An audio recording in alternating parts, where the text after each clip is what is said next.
Hi everyone! Ako po si Melissa A. Busa from Mindtech Training and Development Institute Incorporation.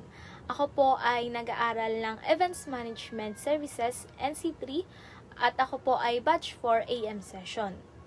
At sa video na ito, gusto ko pong ibahagi ang aking mga natutunan at realization sa pag-aaral ko po ng Events Management Services. Noong una po, aaminin ko po na wala po talaga akong gaanong alam tungkol sa events management.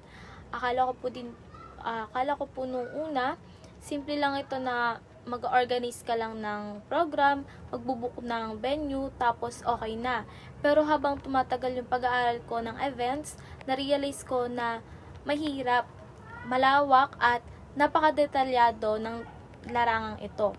Ang mga natutunan ko naman po sa events management, hindi lang pala basta pagpaplano. Ito ay isang proseso dapat na may malinaw na structure mula sa preparation, planning, coordination, hanggang sa execution at post-event evaluation. Dapat sa events din ay may maayos na communication, importante yan na communication sa staffs o teams, lalo-lalo na po sa mga clients. Dapat din po sa events, maayos din yung budgeting ng money, time management, at higit sa lahat, dapat may kakayahang magdesisyon under the pressure. Isa sa mga pinaka-importanteng natutunan ko rin ay ang kahalagahan ng client satisfaction. Lahat ng ginagawa sa events, mula sa decoration, suppliers, program flow, ay dapat nakapokus sa pangailangan at inaasahan ng ating client. Natutunan ko rin yung iba't ibang types ng events. Una na dyan yung corporate, sports, community at cultural events. Sa mga types ng events na ito, iba-iba yung approach. Kaya mahalagang matutunan kung paano dapat mag-adapt base sa uri ng event.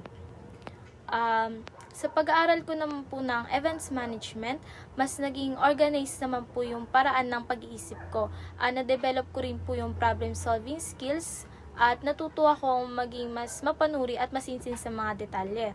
At dahil rin sa events management training, mas nahasa yung paggawa ko po ng mga portfolio o mga PowerPoint presentation ng mas mabilis at organisado. Bukod pa ron ay na-realize ko rin na mahalaga ang teamwork sa loob ng events management dahil hindi kaya ng iisang tao lang ang matagumpay na events kung wala pong teamwork. Ngayon patapos na po ako na aking pag-aaral sa Events Management Services, masasabi ko pong marami pa po akong kailangang matutunan. Pero dala ko na rin po yung basics at importanteng foundational skills na magagamit ko po sa events management. Para sa akin din po, ang pagiging event manager o event director ay hindi madali. Pero ito ay rewarding.